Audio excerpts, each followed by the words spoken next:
Hello and welcome to The World, the Universe and Us, the weekly news podcast from New Scientist. I'm Penny Sarche. And I'm Rowan Hooper, and we're endearing nerds, Penny, according to the Times of London. How do you feel about that? That's very much the vibe I'm going for. Okay. They also said that our show is an amiable canter through the latest scientific theories, which I'll take that. Shall we trot on? Trot on, yeah. Set off. On the show this week, we have news on a forthcoming vaccine for the dreaded Norovirus. Excellent.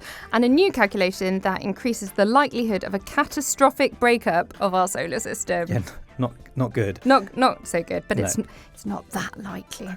We also have scientific evidence about the best way to cut an onion without making you cry. Yes. Okay, look, we're going to start, though, with what has been called the biggest climate story of the year already. I've seen that. It's a report showing that China's carbon emissions are falling. And though we've seen that a few times over the last sort of 10 years or so, this is the first time the decline is due to the growth of clean energy. So we want to get into this because basically we want to cling on with our fingernails to any good news about climate that we can find. Yeah, and it could point to a real shift in geopolitics. The momentum in action to tackle climate change seems to be moving from the US to China. Yeah, and so for background, China is the world's largest current emitter of CO2, responsible for about a third of the total, and its cumulative historical emissions have now gone past that of the EU. So that's why you hear this sort of what about China objections when we talk about action for net zero. But as well as that, China has been building clean energy faster than anywhere else in the world. And what that's meant for the past few years is that China's gargantuan emissions have been plateauing and sort of teetering on the brink of almost declining. Now, the latest numbers suggest China's carbon dioxide emissions have finally begun to fall. And James Deneen is here to explain this for us. James, hello. What do the numbers say? So this comes from a new analysis of China's economic and energy data by Lauri Millivirta at the Center for Research on Energy and Clean Air in Finland. He's a leading analyst of China's energy system, and he finds China's CO2 emissions have declined by 1% over the past 12 months, and the first quarter of 2025 has seen a 1.6% decline relative to last year. This is admittedly a very slight change, but what's notable about it is that it's the first time China's emissions have declined while its power demand increased. Yeah, that's a great point, isn't it? That's a really important point. Yeah, it is. And it suggests the country's massive build out of solar, wind, and nuclear power, helped along by hydropower, has met all the new demand for electricity and then some, and that means it's begun to displace fossil fuels. I spoke with Millivirta to hear a bit more about why this matters. That, of course, means that the current fall in emissions has a much better chance of being sustained. The previous falls in emissions have been because of economic shocks or slowdowns, such as the global financial crisis or the COVID-19 pandemic. And the country's government obviously worked very hard to get out of those slumps. Currently, what it looks like is if China maintains the current rate of clean energy growth, then that's sufficient to cover the expected growth in power demand, and that would then enable power sector emissions to fall while the economy continues at its current trajectory.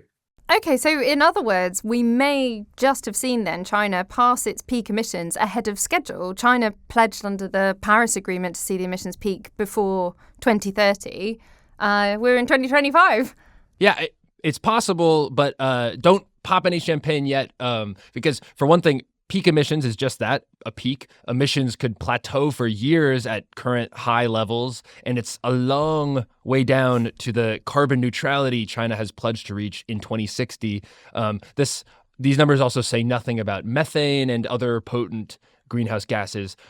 Also, it's far too soon to say if this really even is the peak. There are all sorts of factors that could push China's emissions back up. For instance, in the short term, a hot summer in China could raise demand for electricity to power air conditioning, and that combined with drought could cut power generation from hydropower plants, which would spur coal and gas plants into action, raising emissions. Another factor, the Trump administration's tariffs have added to the uncertainty uncertainty about the direction of China's economy. A big question, will it pursue a shift from an export-focused economy to a relatively less emissions-intensive economy focused on domestic consumption?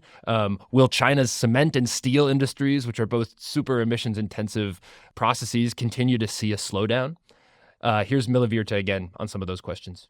Obviously, the fate of the global climate doesn't ride on what happens in China this summer, but it does, to a large part, ride on what happens with China's emissions over the next years and over the next decade. And so it very much looks like we've reached the point in several key sectors, the power sector, but also oil products consumption and cement and steel production, where those sectors have a structural falling trend. If that happens, if China's emissions peak and begin to fall earlier, then that would significantly improve the chances of limiting global warming and its impacts. In all of these sectors, especially the power sector, what actually happens really depends on the targets that get set for the next 5 years by the government in China's upcoming climate targets and in China's next 5-year plan. So right now, those targets are being designed, and the question is, does the government aim to keep the current clean energy boom going, or do they actually expect and plan for a slowdown? Okay, point taken. But it still seems like a good sign that we've seen it is possible for emissions to fall even as the world's most populous country is still growing. Definitely a good sign. Another thing that's interesting, it could shake up international negotiations on climate in important ways. For instance, ahead of COP30 in Brazil later this year, countries are supposed to submit new emissions pledges. And as the U.S. retreats from climate action under the Trump administration, how might a post-peak China begin to position itself? Here's Lori again. Even when China's leaders conclude that they've actually gotten a grip of the problem and they've started to bring down emissions, that will enable China to be a much more forceful and much more positive player in international climate policy and encourage others to move in the same direction as well. Something really encouraging, and you mentioned COP30. Reuters reported this week that Xi Jinping is expected to attend COP30 in Brazil, along with 1,000 business leaders from China. Wow. So you've really got the BRIC developing nations starting to come together. That's classically Brazil, Russia, India and China. Well, we've got the B and the C. Yeah. Anyway, speaking of, there was one statistic that I saw recently that jumped out at me. China purchases more than 60% of globally traded soybeans and gets over 70% of those from Brazil. Yeah, a huge amount, isn't it? And as we know, all of most of those come from deforested land that's made to ranch cattle on that then we go and eat. The other thing that really jumped out at me this week was a report from the London Stock Exchange putting the value of the global green economy at $7.9 trillion. Wow. Second only to technology as the world's fastest growing sector. So, we hear objections to transitioning to net zero all the time, mostly from right-wing politicians who say it's going to cost too much or it will cost us jobs. But just go to that report by the stock exchange that there's 7.9 trillion there. And clearly China is taking the lead here. Yeah. So related to all this, I went to a demonstration this week outside the Houses of Parliament in London. There were about 200 scientists and public figures and politicians. And the point of it was to call for better engagement between politicians and scientists, especially around the climate and biodiversity crises. And I spoke to Chris Packham, the naturalist and broadcaster, about their message, and here he is. We are all here today out in front of Parliament because our role needs to change. In the past, there was always a consensus that science was there to impartially understand, to qualify and quantify and present the data in a peer-reviewed way, and then that would be taken by others to essentially learn from and implement but that simply hasn't been happening. The people over the road, the wider public, have not been listening to the scientists, and now we find ourselves in an enormous series of crises which need urgently addressing. So scientists, these people are at the forefront. Their finger is truly on the pulse of what is happening, whether it's climate breakdown or biodiversity loss or whatever. And clearly, as you'll see today with these hundreds of people around us, they feel that compunction to stand up for what they know is the truth. And that's what we're fighting for here, the truth. We want the truth heard, and we want that truth to inform the best decisions made on our behalf. And the reason we're before Parliament is to say to those over the road, look, you might need to make some political decisions, but if you do so at the expense of ignoring critical science, you're playing fast and loose with all of our futures. If you look across the Atlantic, then things are really scary. The Trump administration has taken an axe, a chainsaw, a flamethrower to science in the United States. And when let's be clear, so many of those institutions in the United States, NOAA, for instance, there's a global dependence on them. It's not a United States dependence, a global dependence on the skills, the expertise, the efforts and energies, the technologies that those bodies have. And to see them being reduced to rubble is really scary.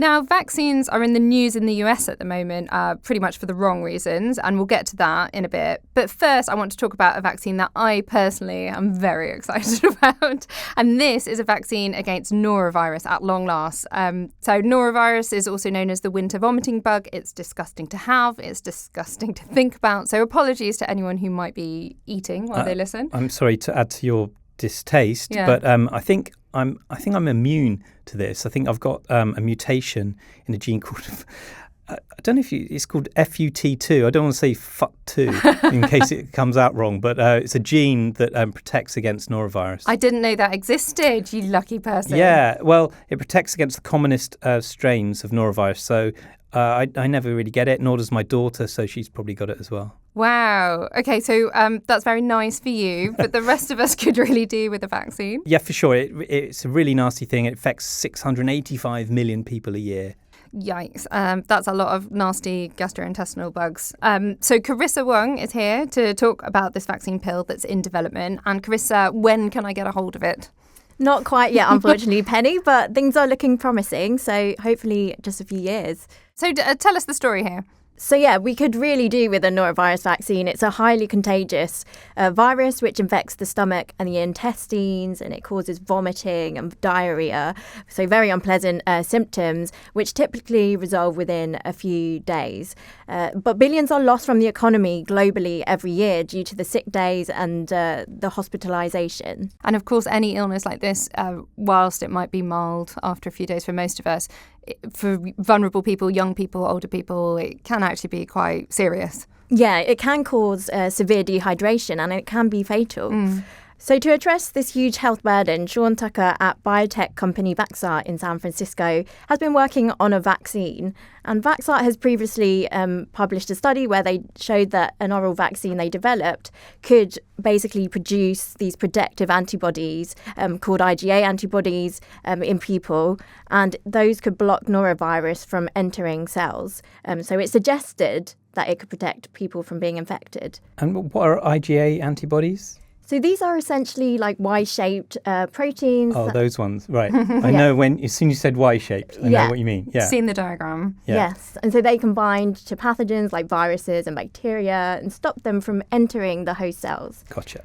So now the researchers have tested this vaccine on 141 people, about half of whom took the pill, while the remaining half took a placebo. And a month later, all the participants intentionally swallowed a high dose of the G1.1 strain of norovirus in liquid form, and they stayed in quarantine for about a week. Imagine that, intentionally taking it in on purpose. Well, they are paid for it, although they are legends, these people, especially we saw it in COVID, and when we didn't really know anything. So we know about norovirus, it will go away in a couple of days, but we didn't know about COVID, and people intentionally exposed themselves to that in these challenge trials, they're called. So it really helped in vaccine development and rollout. Right, so they did this in a controlled environment and they were in quarantine?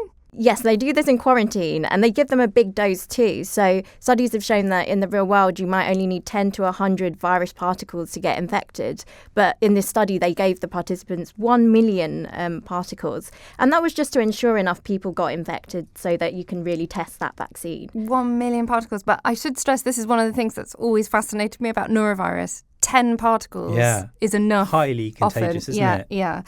Okay, so they all got this really big dose of norovirus, and then what happened next? Yeah, so they watched and saw what happened. So 82% of those in the placebo group became infected, and just 57% in the vaccinated group were infected. So that meant the vaccine reduced the infection risk by about 25 percentage points. Pretty good. Oh, I'm a little disappointed. But okay, one question I had is there's something like 30 different variants of norovirus. Is this designed to target all of them? So this vaccine was designed against one strain, G1.1, and the researchers do have unpublished data suggesting that this vaccine could also protect against other G1 variants of norovirus. So that's like a subset of the strains? Yes. Yeah. But we also have G2 variants out there. Like more recently, the outbreaks were caused by G2 variants. So this vaccine might not work against those. And so then once you take the pill, how does it work? What does it do? Yeah, so essentially the researchers had a look at some of the blood from these participants and samples of their stool, and they saw that the vaccine increased the levels of these protective IgA antibodies in the saliva, in the gut. And so essentially they think this is what's protecting the participants. So do we think this is acting in a similar way to your very special genetic mutation, Ro?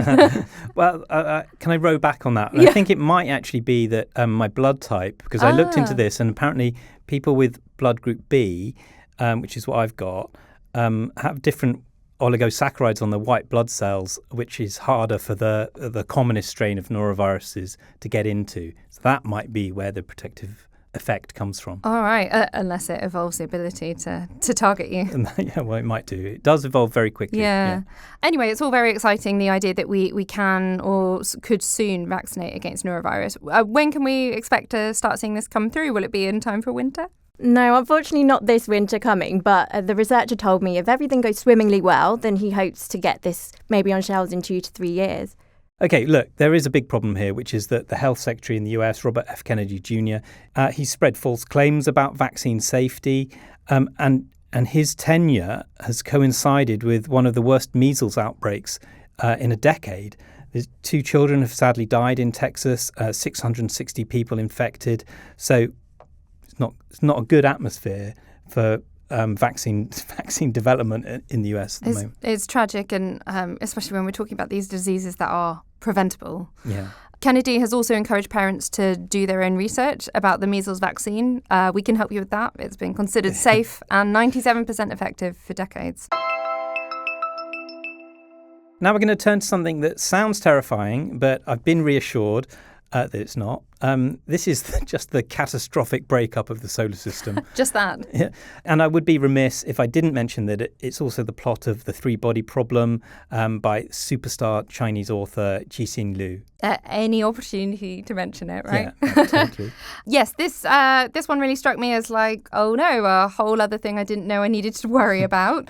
So we've got Alex Wilkins here to tell me, are we really in danger? I can reassure you we're not immediately in danger. Good. Everything that you're about to hear in the following discussion will happen over billions of years. Right. It's not a problem you have to worry about tomorrow. Maybe your great, followed by thousands of great-grandchildren might have a problem to worry about, but as for now, we can probably rest safe. Okay, so we can enjoy this story rather than panic. What's going on here? Yeah, so this idea of trying to model planetary motion has been an obsession of astronomers for hundreds of years. And Newton famously struggled to solve this problem. When he tried to model 3 bodies, he just couldn't do it, as Rowan was alluding to. Yeah, so in that book, the aliens live on a planet in the Proxima Centauri system. And that's a 3-star system, which is unstable and chaotic, just as Newton found. So the aliens decided, well, we can't live here for much longer, and they decide to come to Earth, which is only 4 light years away. Yeah, and Newton didn't know it at the time, but this problem is really difficult to solve, and it's actually impossible to solve. Mathematically, you can't find an exact solution. The only way that you can do it is with these numerical methods, and that's because there's this element of chaos that's inherent to the system. And astronomers, mathematicians have found that chaos really reigns when it comes to this kind of stuff. Like, over the next 5 billion years, from what they've seen, this chaos will tear apart the solar system in different kind of ways. Yay! So what kind of chaos with the planets in our solar system are we talking about? Yeah, so some planets are more vulnerable than others. For instance, Mercury, unfortunately, because it has this thing called an orbital resonance with Jupiter, it can get flung off course really easily. So it could be flung into the sun, it could be sent on a collision course for Venus, it could cause Earth and Mars to crash into each other, all sorts of kind of almost like billiard balls smashing into each other, but over solar system size scales could happen. Interesting. And then on top of that, which, is a small threat, astronomers have now found we've got a bigger one to worry about. Am I right? Yep, and it is passing stars. So even though stars are very far away, kind of on a cosmic scale, they do actually over time pass close enough to our sun to have a gravitational effect. And now doing these full simulations, astronomers have realised that the effects it could have on our planets might actually be quite significant. Can you talk us through some of these scenarios then of what might happen? One of the surprising ones is Pluto. Astronomers thought that Pluto was incredibly stable because Neptune kind of anchored it in place. But apparently with a passing star, it actually becomes a 5% chance over the next 5 billion years that it becomes unstable and is kind of flung off outside the solar system. Pluto is playing the long game. It will get its revenge. Just wants to get noticed after we demoted it from being a planet. Yeah, exactly. And to talk about the other threats, so Mercury that we were talking about earlier actually has a 50 to 80% higher chance than just the internal chaos alone. Stars really kind of messes everything up. And Mars, Venus and Earth all have raised chances as well. And that translates to a 50% higher chance than chaos alone for anything happening. Here's Sean Raymond of the University of Bordeaux in France. So there's a chance that the other planets will go unstable as well. There's a chance that Mars could fall on the sun. There's a chance that Venus or Earth could even. And the planet that's the least likely is Jupiter. But the diversity of ways in which the solar system could fall apart is much higher than previously thought. And the overall rate is significantly higher. It's more than 50% higher. But again, the absolute rate is still not high. So instead of being a 1% chance in the next 5 billion years, it's like 1.5. So as he says, the absolute chances of this kind of destabilization of our solar system, they're still quite low. Yeah, we can be reassured about that. So the chances of a star upsetting our solar system equilibrium in any way over the next few billion years is still about 1.5%, and that's gone up from about 1% before. So it's not the biggest increase. There is a 0.3% chance that Earth's orbit gets stretched out and exposes us to the sun more, causing our climate to be heated up even more than it might be already. As if we needed that. We've got quite enough to be going on with. But you know what? I did mention, I indulgently mentioned that science fiction story at the beginning. But Sean, the astrophysicist, he said something really interesting about the work. And listen to this. The start of all this work, for me anyway, was kind of weird. The science fiction writer contacted a colleague of mine and wanted to write a story about Earth as a free-floating planet. But she wanted it to be realistic. So she's like, I want Earth to be a free-floating planet, but I want it to be realistic. Could this ever happen? And so a colleague came to me and said, Sean, is this possible? And I was like, I don't know. The way I think it would have to happen is a star flying by the sun and knock the Earth out to become a free-floating planet. And so that was the start. And so I ran a bunch of simulations that were initially just kind of for fun. And then I was like, well, yeah, we can actually test this in a more careful way. And so we did a whole paper about it. Isn't that great? That's wonderful. Real world application. Now, Alex, you're here to share also some really important news on the scientific way to slice an onion so that one can minimise the amount of crying that follows. Yes, much more importantly than the fate of the solar system, we now know how to cut an onion. Scientists have been busy in the lab cutting an onion with a mounted guillotine with lots of different thicknesses of knives, testing it from different heights and basically measuring the spray that comes off. And it's that spray that will make us cry when we chop onions. And they found the perfect way to do it, apparently. And we are going to demonstrate that now, or you are, and I'm over here where I won't get sprayed. Yeah, am I in the spray zone? I think we're probably all safe. Before I do this, it's worth mentioning that they used a kind of mounted guillotine in the experiment. We only have this very small knife here. Don't know if the camera can pick it up. So they found that The best way to avoid spray was to use as sharp a knife as possible and to cut as slowly as possible. So we haven't measured the thickness of this knife, so we don't know how sharp it is, but feeling it, it feels reasonably sharp. And I'll cut it very, very slowly. I might have to cut it a little bit fast. We can speed it up in post-production. Yeah. So this is very counter to trying to do that professional chop, chop, chop, chop, chop of onions. Well, there must be a trade-off because I chop an onion quickly and then chuck it in. Yeah. To the pot to cook. So do right? you think the vapour is It's carried when with it? if it's lying around uncut on your chopping board, then yeah, you do get all the vapour. How are your eyes doing there, Alex? They're fine at the moment. I'm just getting through the skin. So in the experiment, they did have unpeeled onions and they'd cut them into quarters. Right, okay. So I'm just getting So we're just through getting that bit first. the experimental setup ready. Exactly. Yeah. So they had a guillotine. I'm going to go straight on the skin and I'll try and cut it as slowly as possible. I can actually smell the onions already. I don't know about you guys. I'm getting a fragrance. Yeah, now you mention it. I imagine it'll take a while for the tears to set in. I'm definitely cutting this more slowly than I would in the kitchen at home. Yeah. But I can feel that this knife maybe isn't the sharpest of knives. Okay. Carissa, how are you feeling? Yeah, I can't actually feel anything yet. All right. No one can feel anything. Okay, so the take-home message here is sharp knife, cut slowly. I think, yes, if you can. Scientific proof. You're going to be putting that in practice? I will, probably later on. Enjoy. What a Friday night I have coming up. That's all for this week. You've been listening to The World, The Universe and Us. Do go ahead and subscribe, get in touch in the comments. We always like to hear from you. Thanks to all our guests and thanks to you for listening. And we'll see you next week. Bye. Bye.